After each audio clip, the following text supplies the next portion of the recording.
So, I want to talk a little bit about philosophy. I watched this film called Extremely Wicked, Shockingly Evil, and Vile or something. It's a ridiculous, obnoxiously long title. But it's about Ted Bundy. And so Ted Bundy's always, he, he's one of the most interesting serial killers. And the reason is because of how it correlates to issues in society. He is the epitome, the prime example of just a psychopath, but also in how it correlates to concepts of psychopathy and in society in general, and in why these criminals keep just popping up. Why does everybody wonder why are there serial killers? Like why do they keep happening? And through reduction of philosophy, and I've mentioned this concept in other videos too, then I just simplify it to, if somebody can pull the trigger for justice, then they have the potential to pull it for a crime. And if you have, say, a sheriff or something, who believes in justice and is willing to execute on the spot, then it means then potentially his children will have that same trigger, but then it could be used for devious purposes, right? And so what makes Ted Bundy so fascinating is that, one, he was a law student and he was able to hold himself in court very respectfully, right? Or respectably, I should say. Clever arguments too, and the film sort of goes into all that. And I just forgot all about this. I haven't studied him for a while, but it just goes to show that you have an entire structure of people pushing and rushing to the execution of Ted Bundy. And Ted Bundy is still basically just them. So there's a lot of psychopathy in law in general. It's very disturbing and scary. And how we create these laws to essentially extort you, place you into a crucible of control. And like I said, like, streetlights are not smarter than us. We could reform the entire system, for instance, and like traffic goes just miles into the concepts of just humanity in general. But have traffic lights, or it's illegal now. You got to pay to break the law if you run a red light. But we would rather do that than reform the traffic light system to say that they can function like stop signs. We have a new system that lets you push the button and it lets you cross the street, but the red light starts flashing. That lets you go, and that's the way I think every red light should potentially be. And it could function just the same thing as a roundabout. It's just this exact same thing, except there's still a light there, and it's not a circle, right? Anyway, so Ted Bundy is just a representative of that. He is the epitome when it comes to just looking at serial killers. He could have spent his entire career, say, in law, sentencing people to executions. Isn't that the exact same thing as going out into the public, finding a victim and deciding that their life is up and you're going to murder them? It is the exact same sort of construct in our brains, I believe, at least. And people don't want to admit it. So this is where this comes from. This is why serial killers happen. Oftentimes I say blame yourself, and that's called victim shaming. It's not really victim shaming. It's more or less just understanding how a victim can happen. It's like that old saying, if you don't make it, it's your own damn fault, right?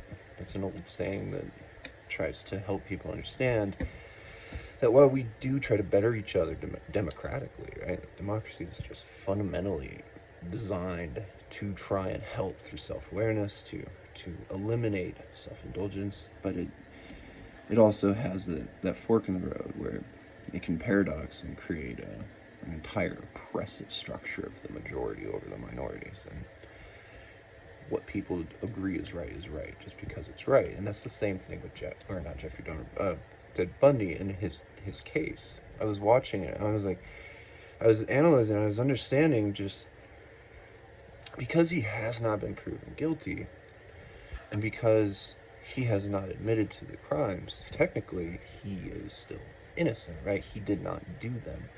As long as he never really admits to it, he can trick society into believing that these crimes were not committed by him and that they never happened. And that says a whole lot about how we structure our laws too. And while maybe I'm sure a psychologist, if they were listening to me right now, would write all this down and like, this man is clearly a psychopath too. He is correlating murder to the justice system or something. I don't know. I have it in my head. I have a migraine.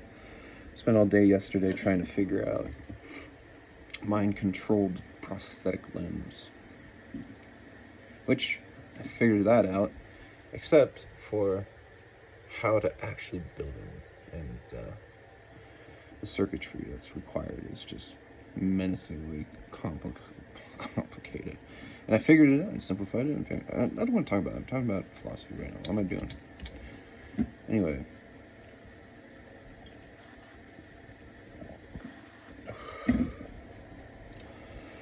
I think I need to take out my trash. Air in here is a little weird. Anyway, so what else was I wanting to say before I go to the store? Is that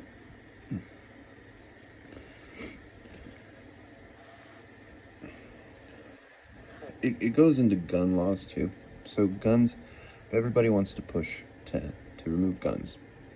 Why do you need these things? And we don't really design laws and constitutional freedoms on necessities, right? Now, based on human life and human dignity of what it means to live a representable life, it is healthy to have rights for these things of needs, like entertainment, for instance. You know, if you can be free as you want, but if we give everybody food and keep them living a measurable, acceptable, respectable life, that what's the next freedom, you know, that you need? You have to have this entertainment. Otherwise, it's just you're locking people in prisons. And so when it comes to gun rights, as I've always said, I've been saying for years now, is that true world peace is seeing a weapon as anything but a weapon. And so anyone that is afraid, and this is very similar too to you have to be racist to see racism sort of thing, very complicated idea that a lot of people just cannot understand, and that anyone that sees a gun and understands that it can be a weapon can have a child and that sees this gun as a weapon. So when you're afraid of weapons, you're not actually going to fix anything. You're not creating a future of world peace. What you're doing is you're creating a future that can see weaknesses in people and how to exploit them. And so while you might be passive and peaceful, that doesn't mean your children are going to be. So you're not really fixing anything, right? This is why we need philosophers in law. There needs to be like a grand philosopher or something of the country where a grand philosopher. But you still need that. You need somebody like me who understands these things. And we attempt that with psychology, but it's just, like I said, like I don't like repeating myself, but even in psychology, that same concept, it just translates and correlates to everything, every field. Where now, you know, my mental health is your profitability. So there has to be a disease. There has to be some sort of disease that I or other people have for there to be psychologists, right? We can never, in theory, cure everyone, because simply we need to have these these jobs, and we believe that simply having a job and working makes you a better person. It's so fucking naive. It's the most naive thing you could ever imagine, right? Anyway, I'm losing my train of thought here. Yeah, I have to drink some rum, but it's already helping my migraine. The funny thing is when I have them too, I can think more complex sometimes. It's the strangest thing, but you're just miserable while you're doing it to try and push yourself a little bit further into new ideas. Like intertwining all of these concepts of philosophy and keeping track of it all. It'll be a little weird. It needs to be colder. But it's helping. That's great. Used to smoke marijuana for it. I quit selling Excedrin migraine, which is like damaging for your liver, so I quit taking that stuff. Because I have so many migraines. That when you get them during sleep too is the problem, because you don't know you're having one. You can only just feel it when you wake up.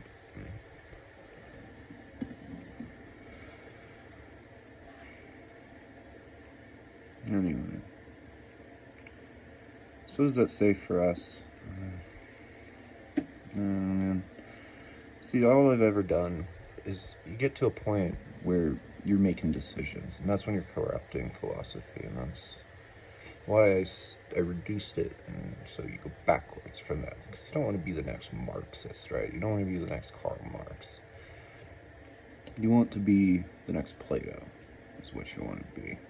And so you inspire thought, and you derived a whole structure of philosophy around paradoxes and free will, the laws of free will. I derived and designed into a paradoxical structure. As long as you can follow these paradoxes, I think, then one day we can have true world peace. But it's not through oppression. It's not through limiting freedoms. You're not fixing the people that already have these guns and don't commit crimes. And you're not creating a future where just because somebody has guns, that then they aren't going to know what is right or wrong. What you're actually doing is giving the passive people the power in the future to be naive to the dangers of weapons and the uneducatedness of it. It's uneducatedness? I don't think that's a word, right? Maybe it is. It's all funny. Everything in life is just backwards. If you really want to find the truth, sometimes you just gotta look at what seems to be obvious and then flip it right on its head. Flip it upside down, and you'll probably find the truth of what people have to gain or lose. I think I'm done.